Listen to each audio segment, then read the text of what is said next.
Magandang umaga mga lods. Sa araw na to may maaga nga akong nagising at may pasok. Tara samahan niyo ako kung anong ginagawa ni Mami Annabel. Paglabas ko nga ng pinto nakita ko siya na pinapakain niya yung mga alaga namin. Actually mga anak na namin yan mga lods. So pagkatapos niya nga dyan pakainin yung mga alaga namin ay maghahanda na siya ng pagkain ko sa pananghalian. Tara mga lods, sabay-sabay nating alamin ang ginagawa ni Mami Annabel habang nasa trabaho ako. Sa umaga, magsasaing nga siya dyan mga lods. At pagkatapos niya magsaing, ay ipaghahanda niya na ako ng aking babaunin sa trabaho. May nakita nga akong pusa dyan na nakasilip habang nagluluto si Mami Annabel. Nagluto nga siya dyan mga lods ng ginataang munggo na merong dahon ng kalabasa. Sobrang sarap niyan mga lods. Prito o paksiw na nga lang mga lods ang kulang dyan para maipartner natin sa masarap na niluto ni Mami Annabel. At ako naman ay maghahanda para maaga tayo makarating sa trabaho mga lods. So tapos niya nang ihanda yung aking babaunin at pupunta naman siya dito sa maliit niyang hardin. Napakarami niya na nga ditong mga tanim mga lods. May kalabasa, may sitaw, may okra, at saka meron kamote. Sa mga hindi nakakaalam, si Mami Annabel nga ay hindi lumaki sa syudad, kaya sobrang hilig niya talaga sa pag-alaga ng mga halaman. Sobrang sweet nga nitong si Luna mga lods. Yan nga palang mga kabanding niya, mga anak namin habang wala ako. Siya nga lang pala mga lods ang gumawa ng pala-pala na yan. Hindi ko alam kung anong tawag niyan sa inyo, pero sa amin dito sa probinsya namin dito sa Rojas, ang tawag niyan ay pala-pala. Ang galing no, ang dami niyang alam kasi ako, ang alam ko lang ang i-harvest ang mga itinanim niya. Minsan naman tumutulong ako sa pagtatanim mga lods. After nga niyang gawin yan mga lods, ang pala-pala na yan ay mag-prepare na siya para kumain ng umagahan. Minsan sinasabay niya na rin yung pananghalian. Bago nga pala kumain dyan si Mami Annabel, ay nagchat-chat muna siya sa akin kung kumain na ba ako. Tapos pag sinabi kong hindi, magsasabay na kaming kumain. Kaya minsan nauuna talaga ako mag-break time para makasabay ko lang siya sa pagkain. Ang sarap nga ng kain dyan mga lods. Kasi yung ulam ko sa pananghalian, yan din yung ulam niya. Pero hindi ko alam bakit sinamahan niya ng itlog. Minsan si Mami Annabel talaga may pagka-weird sa pagkain eh. Kung sa bagay, kanya-kanyang trip yan mga lods. Kung trip niya talaga ipares yung itlog sa munggo, trip niya yan. Eh ako, mas masarap ipares kasi yung munggo sa pinirito kaya sa paksiw. So yan nga mga lods, nag-uumpisa na si Mami Annabel na magwalis at maglinis ng bahay mga lods.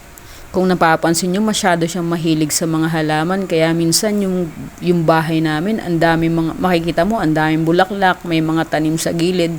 Kaya nga, minsan nalilito na talaga ako kung ang pinapasukan ko ba ay bahay o hardin pa rin. Kaya naman talaga napaka-refreshing at nakaka-good vibes kapag makikita mo na yung bahay may mga bulaklak at mayroong ding mga halaman. So malapit na nga pong matapos si Mami Annabel na maglinis at yan, maliligo na siya.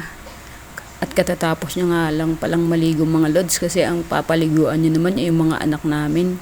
Napakaswerte naman talaga mga lods ng mga anak namin kasi meron silang mapagmahal na mami at pasaway na daddy. Ayan, katatapos lang nilang maligo mga lods at si Mami Annabel ay maghahanda na para sa kanyang komisyon. Kung mapapansin nyo, sobrang refreshing ng mga alaga namin. At yan na nga po, at sila ay nakatulog.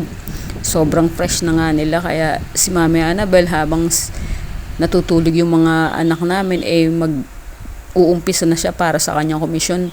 Off lotion nga yan kasi kahit umaga dito mga lods ay maraming lamok. So proteksyonan muna natin kasi uso nga ngayon ang mga dengue. So eto nga mga lods, nag-uumpisa na si Mami Annabel para mag-drawing. At alam nyo ba kung sino ang napagawa niyan? Yung pinsan ko. At ang ginagawa nga pala ni Annabel ay kapitan nga daw yan ng barko at dadalhin pa sa Russia yung kanyang ginagawa. Ayan, at si Mami Annabel ay sobrang galing. Graduate nga pala siya mga lods ng architectural drafting. At guess what mga lods, cum laude yan. Napaka-talented talaga ni Mami Annabel mga lods no. Kaya napakaswerte ko talaga kasi meron na akong maganda at masipag at mapagmahal na partner sa buhay. So ayan, tapos niya na nga yung kanyang komisyon mga lods. Ilang araw niya rin kasing ginawa yan. So sa hapon naman mga lods, mag-uumpisa na siyang magtanim. Kasi sabi nga nila, hindi nga daw pwede magtanim sa umaga, dapat sa hapon lang. Malalanta nga lang kasi yung mga halaman kapag itinanim mo sa umaga kasi sobrang init. So kasi pag itinanim mo siya sa gabi, yung healing process niya mga lods, masyadong mahaba. Hindi ko alam kung tama ba yung sinasabi ko, pero yun naman talaga ang sabi kasi sa akin ni Mami Annabel. Hayaan na natin siya kasi siya yung may mas maraming alam sa mga ganyan. Kasi ako, ang alam ko lang talaga, ang kumain ng mga gulay na itinatanim niya. So marami na nga kami mga lods na pakinabangan sa mga itanim niya.